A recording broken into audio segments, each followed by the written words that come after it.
C'entro anch'io, c'entro anch'io.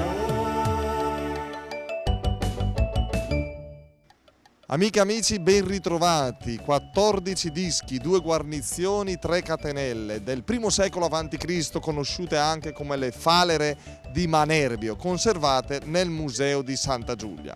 Guardatele e poi restate con noi che vi raccontiamo il proverbio dialettale di oggi. Il termine falere, inusuale nel lessico moderno, indica elementi metallici come borchi e decorazioni utilizzate come ornamento o decorazione militare da portare sul petto da appendere ai finimenti del cavallo. Scoperti casualmente nel 1928 presso la cascina Remondina, poco distante da Manerbio, furono inizialmente considerati manufatti longobardi. Si tratta invece di opere prodotte da maestri celtici, databili alla prima metà del I secolo a.C. I dischi d'argento presentano una parte centrale a rilievo circondata da una cordonatura. Al centro dei dischi più grandi è presente il trischele circondato da un cerchio, simbolo dei 4 elementi della natura alla base della religione celtica.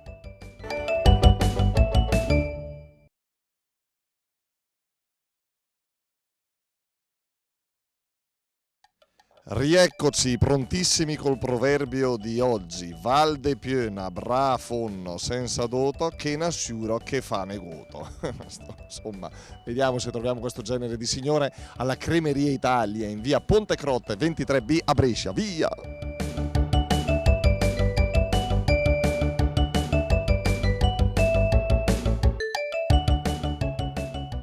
Mi è successo che si era un piglio c'hai e io sono mezza cieca. Ma depone a suo vantaggio, così non mi vede, non si spaventa, no? Lo vedo, lo vedo. Lei è la teenager della Cremeria Italia qui, Io sono una 90, quasi 3enne. Dio la benedica. Il Signore mi ha sempre benedetto. Senta, come si chiama? Io mi chiamo Rita, però sono Francesca Margherita. Che bellezza. Rita, stia attenta a questa cosa. Val de più, na bra fonno senza doto, che na fonno che fa negoto. Ma mi disaresse che una brava forno che la dote è tutto, che ci sono componenti giusti. Componenti, sì? Vale di più? Una brava signora che non abbia neanche tante dote, ma che abbia una dote interna, che abbia un cuore d'oro. Ma che la cabeça anche ora fa sui legge dopo. Ma poi prendere a bere il caffè, la camera fado, tutti i mestieri faccio, poto, certo. Vabbè, quello che fa negoto lo mandi a casa. Lei è quella che fa negoto? No. Ho lavorato troppo io. Voi avete... La mia beh, caro. Come, prego? Quelle che non fanno niente, non vanno bene. Voi per caso, avete delle nuore che le fa negoto? No, cangare nuore, lei almeno la ave.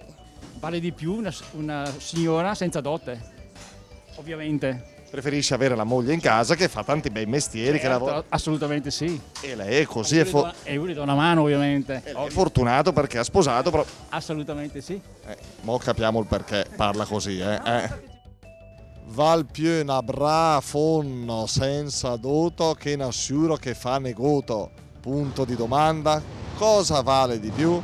Una brava ragazza che però è un po' povera, che non porta molta dote, oppure una sciura, una signora ricca che però non fa nulla in casa, neppure per la famiglia? L'amore è amore. Grazie, alla prossima.